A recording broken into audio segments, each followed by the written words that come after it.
Hola chicos y chicas, bienvenidos a Hablando de Libros con Norma, un espacio donde los libros no solo se leen, también se sienten. Mi nombre es Norma López y te doy las gracias por estar aquí, por tomarte este momento para compartir conmigo un viaje a través de las emociones, los silencios y las verdades que solo los libros nos despiertan. Antes de comenzar, te invito desde ya a darle like a este video, a suscribirte al canal, a activar la campanita de notificaciones para que no te pierdas ninguna de las historias profundas que compartimos cada semana. Ahora sí, déjame contarte que hoy te traigo una historia profunda, intensa y tremendamente humana. Una historia que al escucharla instantáneamente te cambia la forma de ver la vida. Esta historia está llena de dolor silencioso, de preguntas sin respuestas, de locura, amor y redención. Así que ponte cómodo. Con mucho cariño te pido que abras tu corazón y tu mente para acompañarme en este viaje por las páginas de Verónica decide morir de Paulo Coelho. La historia inicia con Verónica, una joven de 24 años que vivía en Eslovenia. Su vida, al menos desde fuera, era perfecta y aceptable. Tenía un trabajo en una biblioteca, un lugar tranquilo, rodeado de libros que no hablan ni juzgan. Vivía en una pensión de monjas, en una habitación pequeña pero limpia. Comía todos los días, no le faltaba lo esencial. Su cuerpo estaba sano y aún así sentía algo dentro de ella que estaba muerto. Clínicamente no estaba diagnosticada con depresión, ya que Verónica no lloraba sin razón. Y tampoco se quedaba días enteros en la cama, pero sentía una ausencia, como un silencio interno que no lograba entender. Cada mañana era un eco en su interior. Su vida había dejado de sorprenderla. Todo era tan rutinario, el camino al trabajo, los mismos rostros en el autobús, las conversaciones con sus compañeros en la biblioteca, las comidas repetidas y las noches vacías. Eso poco a poco le apagó el alma. Un día cualquiera, Verónica salió a caminar por el parque. No buscaba nada en específico, solamente quería aire. Al llegar al parque, caminó entre los árboles, vio a niños jugando y a parejas reír y darse muestras de cariño. Habían viejitos alimentando palomas y al observar todo esto se dio cuenta que no sentía nada. No sentía ternura, ni esperanza, ni deseo de seguir. Solo una gran certeza en su pecho. No quería seguir así. No era que quisiera morir, es que ya no quería vivir así una vida sin alma. Fue en ese momento, sin lágrimas, sin dramas, que tomó la decisión. Moriría. Lo haría sin que nadie sufriera. No era una rebelión ni una llamada de atención. Era una renuncia silenciosa. Durante varios días pensó en cómo hacerlo y no quería sangre, no quería dolor, solo desaparecer. Buscó métodos en los libros, observó con disimulo la cantidad de somníferos que tenía acumulados. A veces mientras limpiaba su habitación o doblaba su ropa, se preguntaba si alguien notaría su ausencia. Finalmente, eligió el día, un miércoles.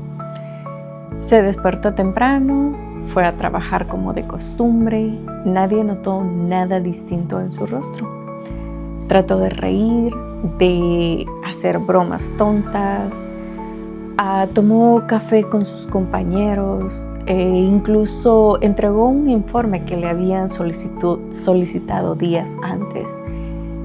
Sin embargo, por dentro, ella se estaba despidiendo silenciosamente. Esa noche, al regresar a su habitación, puso música clásica. Se duchó, se miró en el espejo por un buen rato. No se encontraba fea en lo absoluto, solo vacía. Se sentó en la cama, encendió la lámpara de noche, escribió una carta breve que decía lo siguiente: no culpo a nadie por lo que he decidido hacer. No fue una tragedia ni un abandono, solo sentí que no había nada más para mí. No me odien, no se entristezcan, simplemente comprendan que me cansé. Luego tomó las pastillas, las suficientes para dormir y no despertar. Las tragó sin prisa, con agua, se recostó, apagó la luz y cerró los ojos. Sin embargo, mientras su cuerpo se rendía lentamente, un extraño sentimiento la invadió. No era miedo, era paz. Había dejado de luchar. Estaba por fin fuera del juego. Dejó de sentir, dejó de pensar y se fue. Quiero hacer una breve pausa en esta parte para hablarte un poco más profundo sobre este tema tan delicado y sensible, especialmente para ti que hoy llegaste a este episodio. No sé si tú has pasado por depresión en algún momento, pero para quienes sí la hemos tenido, creo que podemos entender a Verónica, porque es terrible perder la sensibilidad a cualquier tipo de sentimiento. Llámese amor, alegría, tristeza o incluso enojo. Y quiero explicarte lo siguiente. Normalmente esto es causado por soledad, por no sentirnos amados, comprendidos o aceptados. O incluso a lo mejor estamos sufriendo alguna clase de abuso y sentimos que no encajamos en ningún lugar, que no somos parte de algo y que si existimos o no, da igual y que a nadie le importa. Esos son algunos de los pensamientos de alguien con depresión. Y quiero hacer énfasis en esto. Hay muchos tipos de depresión, leves, moderados y severos. Lo que sucede es que el cerebro reacciona al dolor sentimental intolerable, creando depresión como un mecanismo de defensa que corta la habilidad de sentir. Es algo parecido como a un fusible que se quema para proteger el circuito. En este caso, el circuito es nuestro cuerpo. El cerebro le dice al cuerpo que baje la producción de una sustancia química llamada dopamina, otra llamada serotonina y otra llamada noradrenalina, que funciona como neurotransmisores. En otras palabras, son las sustancias químicas que nos ayudan a sentirnos felices, tristes o enojados. Ahora bien, después de haber explicado esto, quiero decirte lo siguiente. La depresión no es una elección ni una debilidad. Y si bien surge como un mecanismo de defensa de dolor, esto no quiere decir que sea una sentencia permanente, pero requiere intervención para que no se convierta en prisión. Y esto es para ti que me estás viendo. Si te identificas o si conoces a alguien con estos síntomas, incentívalo a pedir ayuda. No olviden que pedir ayuda no es rendirse, es más bien rebelarse contra el instinto de nuestra propia destrucción. No olvides que nuestro cerebro puede sanar, pero no puede hacerlo solo. Así que te invito a buscar ayuda desde donde sea que me estés viendo. Recuerda, no estás solo. Cerrando ese pequeño apartado, continuamos con la historia. Para decepción de Verónica, la muerte no llegó. Días después, Verónica abrió los ojos, pero una luz blanca la cegaba. Las voces eran extrañas, sentía su cuerpo débil, le dolía el estómago y quiso moverse, pero no pudo. Descubrió que estaba conectada a tubos. Respiraba, pero con dificultad, y se dio cuenta que estaba viva. Una enfermera le sonrió con lástima, le dijo que había sobrevivido, que su cuerpo había resistido más de lo esperado y que estaba en un lugar seguro. Poco después, el doctor Igor, un hombre mayor, serio y de voz suave, se sentó a su lado. Le explicó con cuidado que había sido llevada al hospital psiquiátrico llamado Villette. El doctor le dio una noticia que marcaría todo lo que vendría después. El daño en su corazón es grave, señorita Verónica, probablemente irreversible. Lo lamento mucho, pero tiene los días contados, le dijo el doctor Igor. Verónica lo escuchó con atención y no lloró, ni se alteró, solo asintió y pensó: al menos moriré pronto, tal como quería, solo que no de la forma que había planeado. La clínica Villette no era un lugar terrible. No tenía paredes sucias ni enfermeros crueles, como en las películas. Al contrario, las instalaciones eran totalmente limpias. Los jardines estaban bien cuidados y el ambiente era silencioso.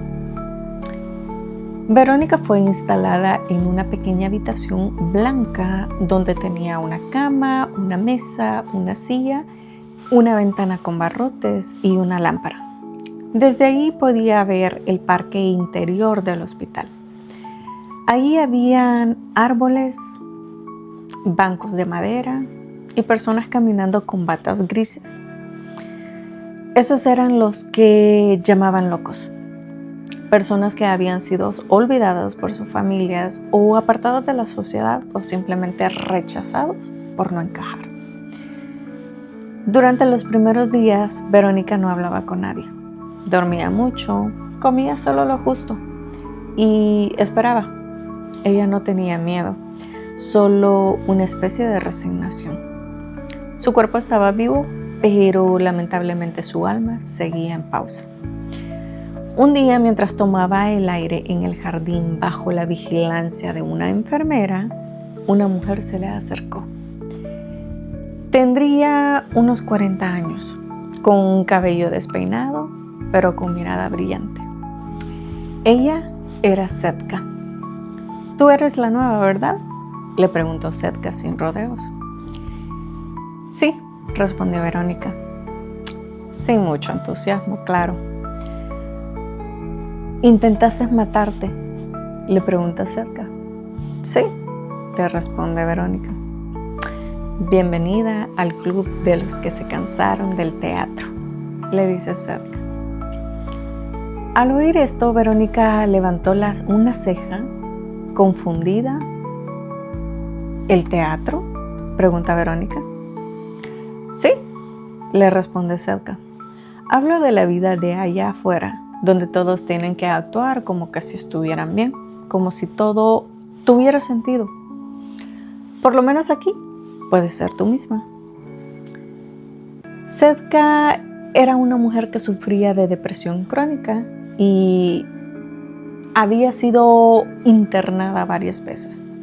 Sin embargo, cuando estaba en sus periodos lúcidos, como decía ella, le gustaba filosofar sobre la locura. La locura es la incapacidad de comunicar tus ideas de forma comprensible, le dijo el otro día Setka, sentadas bajo un árbol. «Entonces todos estamos locos», le respondió Verónica. «Claro que sí, solo que aquí no fingimos lo contrario».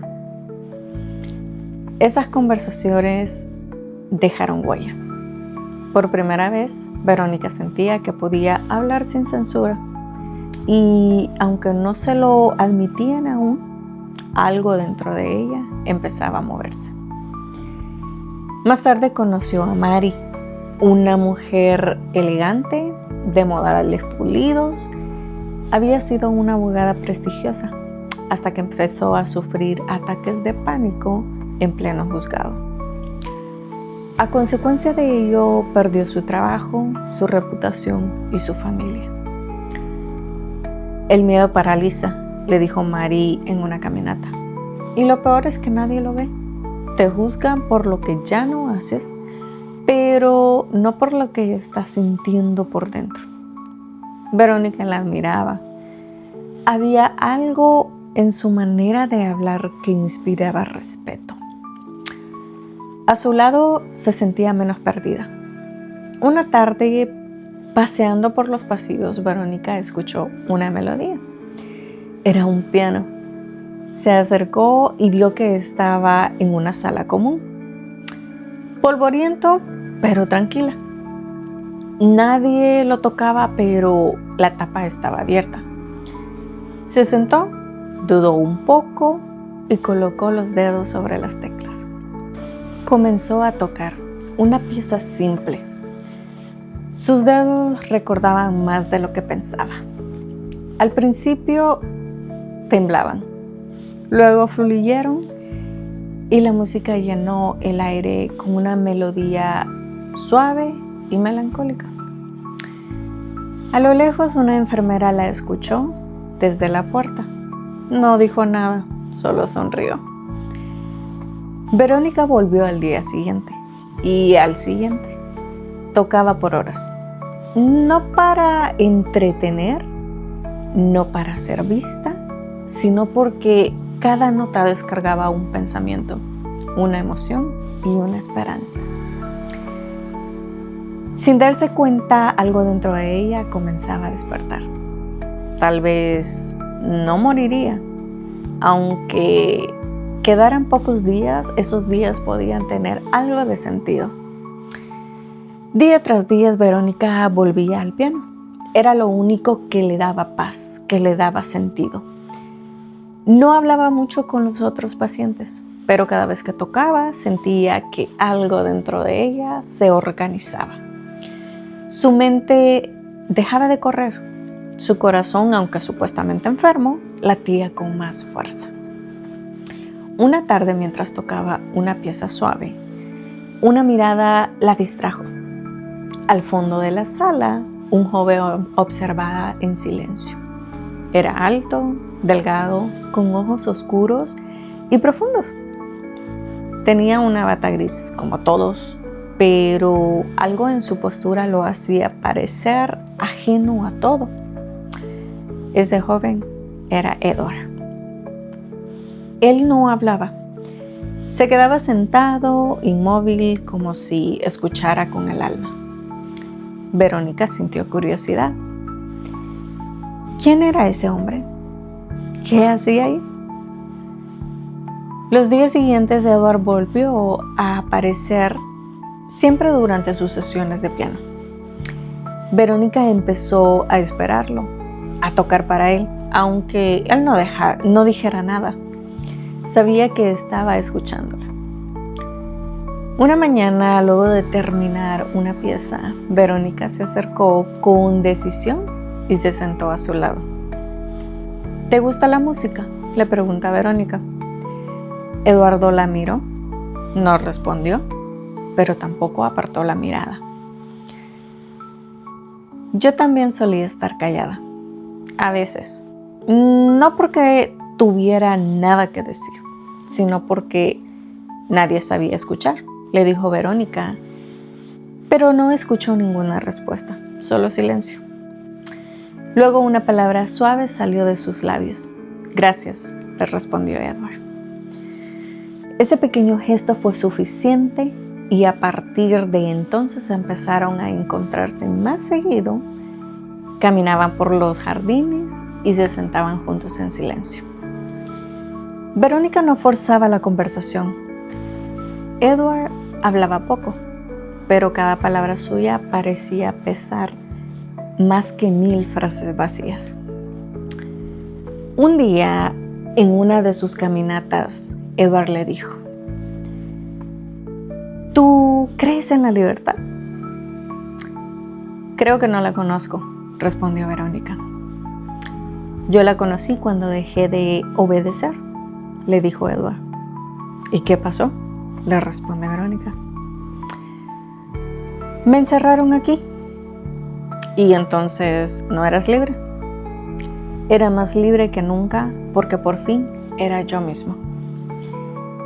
Edward le contó que había nacido en una familia rica, que lo educaron para ser diplomático, para representar el poder y las apariencias.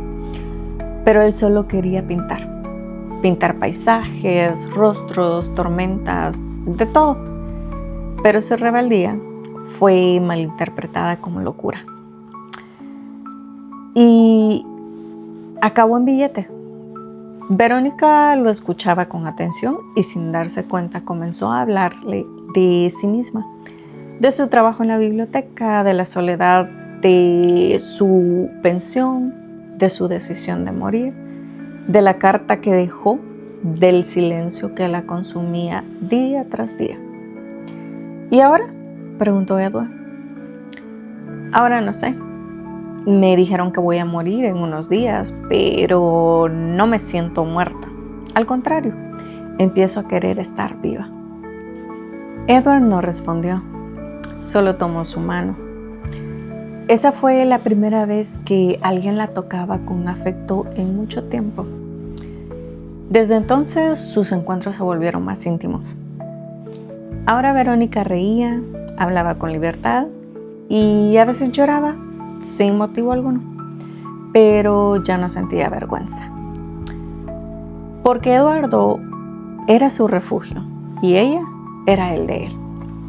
Poco a poco su cuerpo se sentía más ligero, dormía mejor, soñaba, a veces creía que podía salir de su cuerpo y flotar. Recorría la ciudad en su mente, visitaba plazas, cafés, bosques, volaba en sus pensamientos.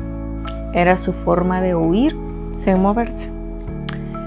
Y mientras su conexión con Edward crecía, su deseo por morir desvanecía. No quería irse, no ahora, no cuando por fin estaba empezando a vivir.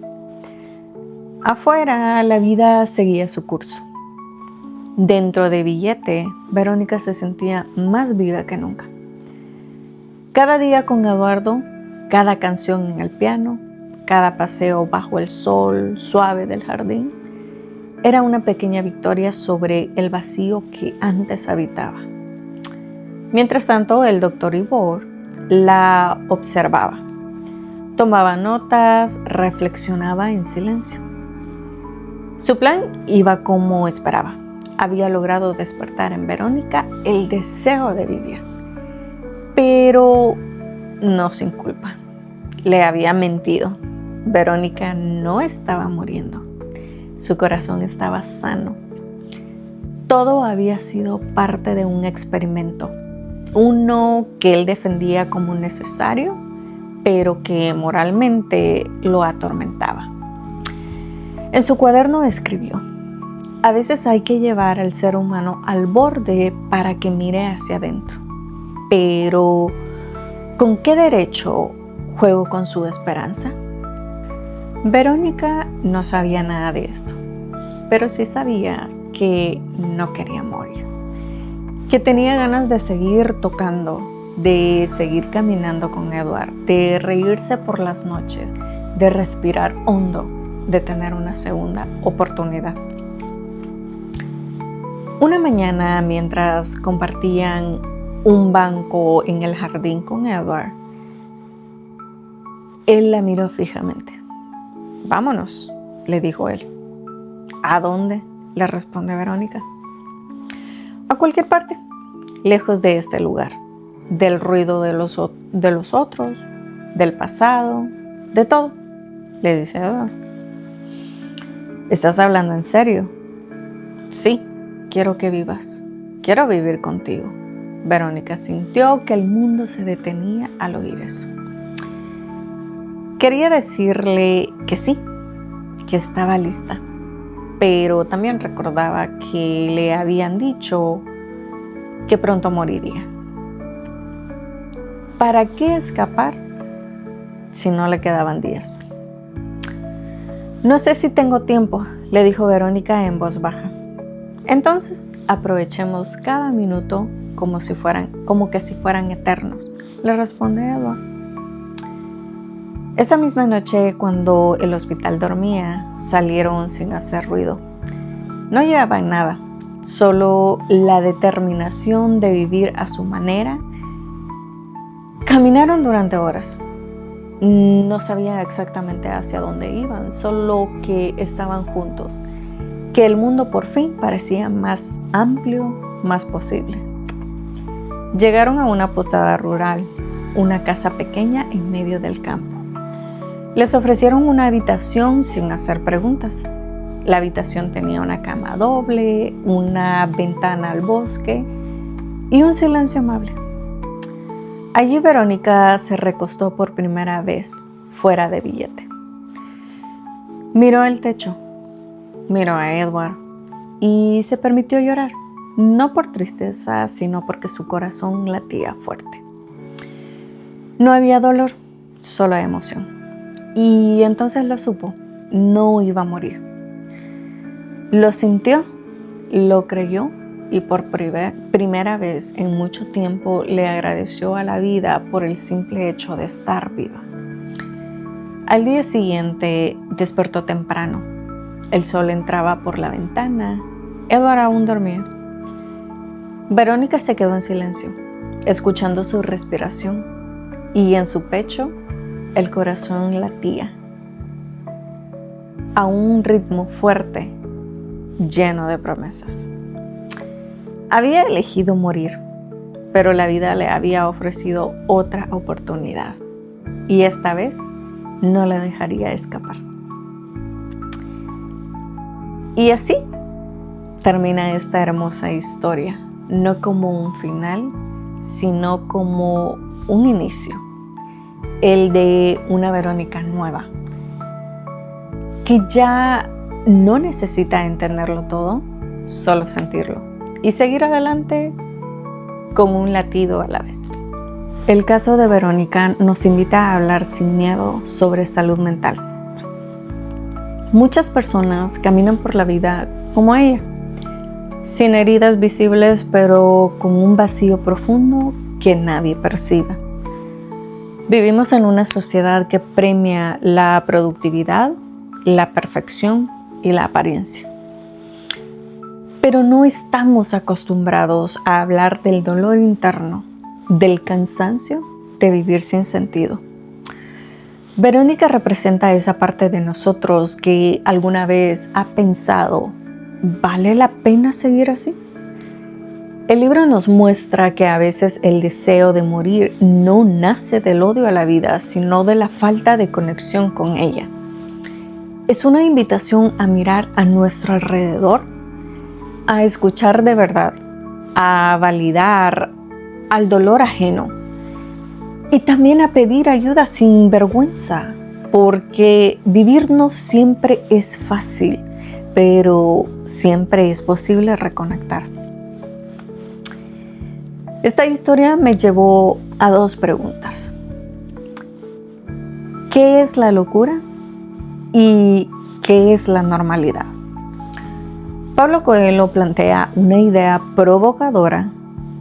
Tal vez los verdaderamente cuerdos son aquellos que se permiten romper las reglas, sentir con intensidad, cuestionar el sentido de la vida, porque tenemos la costumbre de llamar loco a quien se atreve a hacer algo diferente a lo que no estamos acostumbrados a ver. Verónica descubre que el miedo a la muerte puede ser el motor que despierta el amor por la existencia.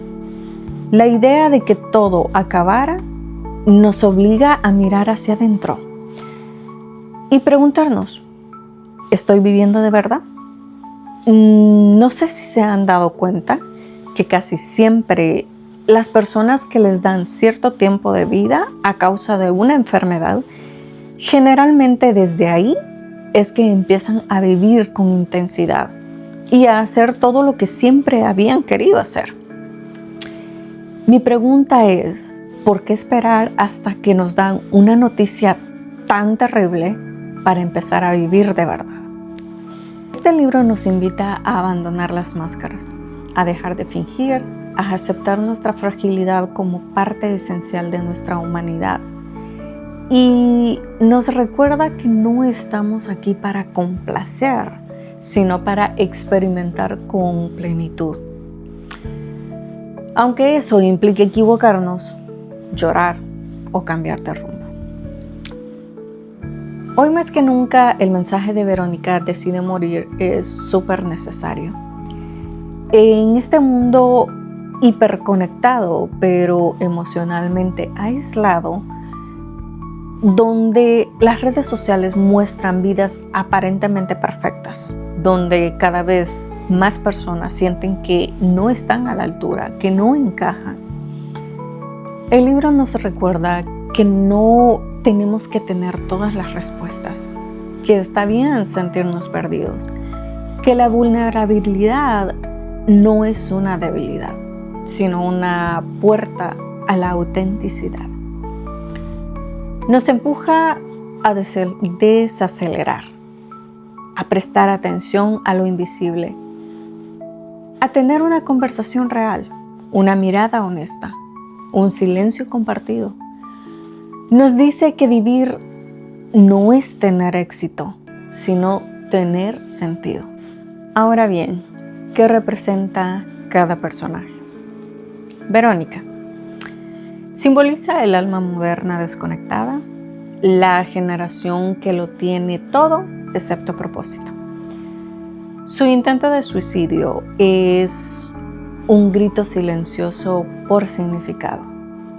Setka representa el amor que duele y se transforma en sombra. Su historia muestra cómo las emociones no resueltas pueden volverse prisión. Mari encarna el miedo como enfermedad social. Ella fue poderosa, exitosa, hasta que el pánico la obligó a detenerse. Habla de una sociedad que valora el hacer por encima del ser. Edward es el espíritu libre, el artista interno que todos llevamos dentro, pero que hemos reprimido. Es el alma creativa que busca expresarse sin permiso. El Dr. Igor representa la ciencia que olvida la ética. Aunque su experimento tuvo resultados, plantea una pregunta incómoda. ¿Vale todo por una teoría? Si alguna vez has sentido que nada tiene sentido, si te has preguntado ¿para qué seguir?, recuerda una vez más, no estás solo. Todos llevamos preguntas sin responder, vacíos que a veces duelen, pero también todos tenemos derecho a redescubrir la vida. Busca ayuda. Es válido, es valiente. Habla, comparte y te invito a que abraces tu rareza, que aceptes tus emociones sin miedo y sobre todo no tengas vergüenza de empezar de nuevo. Aunque lo hagas con el corazón temblando, porque como dice Verónica, tal vez tú también estás más vivo de lo que crees. Y así concluye el libro de hoy. No con un adiós, sino con un suspiro. No con una muerte, sino con un renacer. Verónica Decide Morir no es solo un libro, es una invitación a mirar más allá de la rutina, del deber ser, del miedo a sentir. Ojalá este resumen te haya tocado el alma, ojalá te haya dejado en el corazón algo bonito y el corazón latiendo más fuerte. Me encantaría leerte en los comentarios. ¿Qué te pareció esta historia? ¿Qué te tocó más? ¿Con quién conectaste más? Y si este viaje resonó contigo, si sentiste algo, aunque sea pequeño, te invito a darle like al video, suscribirte al canal y a activar la campanita de notificaciones para que YouTube te avise cada vez que compartamos una nueva historia.